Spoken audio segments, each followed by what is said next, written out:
नमस्कार। इस बार सच में कांग्रेस के लिए मामला बड़ा तगड़ा होने वाला है। राजनीति में बयानबाजी तो हमेशा होती रहती है, लेकिन इस बार उदित राज ने जो बयान दिया है उसने सियासी गलियारे में कांग्रेस को पूरी तरह से फंसा दिया। जरा सोचिए कि कांग्रेस नेता खुलेआम मायावती जी के खिलाफ इतनी भड़काऊ बातें कर रहा है, और वो भी गीता के श्लोकों को कोट करते हुए।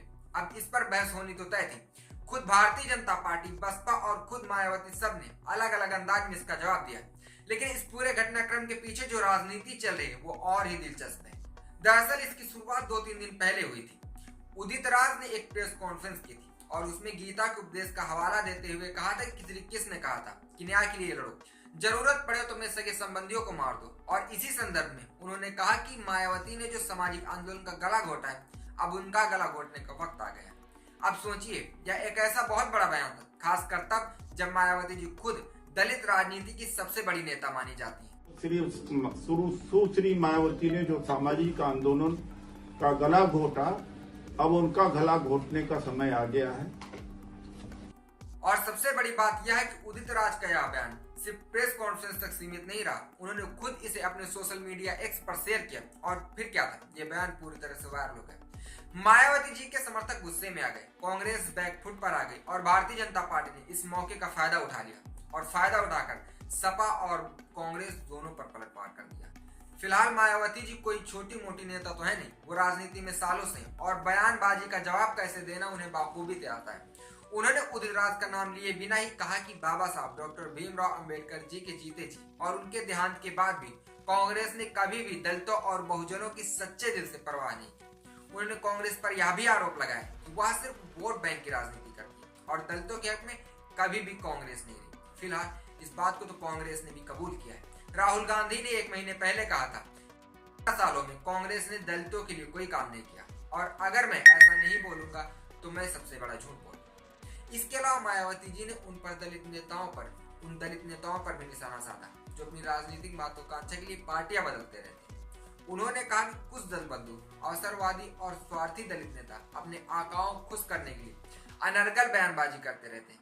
बहुजन समाज को ऐसे नेताओं से सावधान रहना चाहिए और उनकी बातों को गंभीरता से नहीं लेना चाहिए। उधर दूसरी तरफ जब इतनी बड़ी बात हो गई थी तो भारतीय जनता पार्टी कहां चुप रहने वाली थी। बीजेपी के आईटी सेल के प्रमुख अमित मालवीय ने तुरंत उदित राज का वीडियो सोशल मीडिया पर शेयर कर दिया और कांग्रेस पर हमला बोल दिया। उन्होंने राहुल गांधी पर तंज कसते हुए पूछा कि क्या उदित राज के किसने राहुल गांधी, अगर हाँ तो क्या कांग्रेस के भीतर इतनी झुंझलाहट बढ़ गई है कि वे अपने सगे साथियों और राजनीतिक विरोधियों को खत्म करने की भाषा पर उतर आए। उन्होंने यह भी याद दिलाया कि जब 1995 में सपा नेताओं ने गेस्ट हाउस कांड में मायावती जी पर हमला करवाया था, तब भी कांग्रेस ने चुप्पी साध ली थी।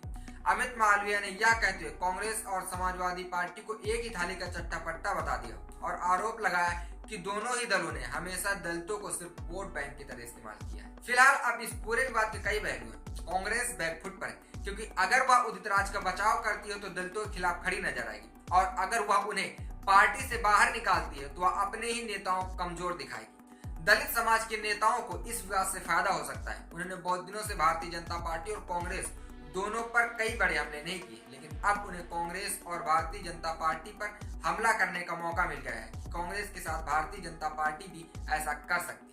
बीजेपी ने भी इस विवाद को पकड़ लिया है और वह इसे दलित वोटर को अपने पक्ष में करने के लिए इस्तेमाल करेगी। अमित मालवीय जैसे नेताओं के बयान इसी रणनीति का हिस्सा है। उदित राज के लिए मुश्किलें बढ़ सकती हैं। उन्होंने गला घोटने जैसी बात कह दी है जो सीधे सीधे हिंसा भड़काने जैसा है। अब देखना हो कांग्रेस उन पर कोई एक्शन लेती भी है या नहीं।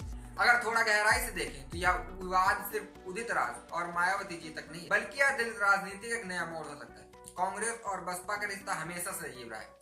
कभी कांग्रेस बसपा को कमजोर करने की कोशिश करती है तो कभी साथ आने की, लेकिन इस बयान के बाद अब मायावती जी को कांग्रेस पर और भी भरोसा करना मुश्किल हो जाएगा। उधर दूसरी तरफ भारतीय जनता पार्टी दलित वोटों में सेंध लगाने की कोशिश कर रही है। मोदी सरकार ने कई बार यह दिखाने की कोशिश की है कि वह दलितों के हित में काम कर रही है। इस बयान को भारतीय जनता पार्टी भूलकर कांग्रेस को दलित विरोधी साबित करने में लगी है। उधर उदित राज खुद भी दलित राजनीति से आते हैं। पहले वे भारतीय जनता पार्टी में थे, लेकिन जब वहां उन्हें तवज्जो नहीं मिली तो उन्होंने कांग्रेस का दामन थाम लिया। अब अगर कांग्रेस इस बयान से किनारा कर लेती है तो उदित राज की स्थिति बिल्कुल कमजोर हो जाएगी। अब देखना दिलचस्प होगा कि कांग्रेस इस पर क्या कदम उठाती है।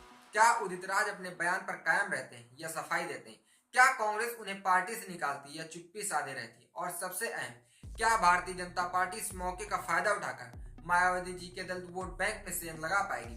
सियासत में कुछ भी हो सकता है, लेकिन इतना तय है कि इस बयान ने राजनीति के खेल को और भी ज्यादा दिलचस्प बना दिया। फिलहाल आपको क्या लगता है, क्या उदित राज अपने बयान के लिए माफी मांगेंगे? इस बात का जवाब कमेंट बॉक्स में कमेंट करके जरूर दें। देखते रहिए हालचाल। जय हिंद।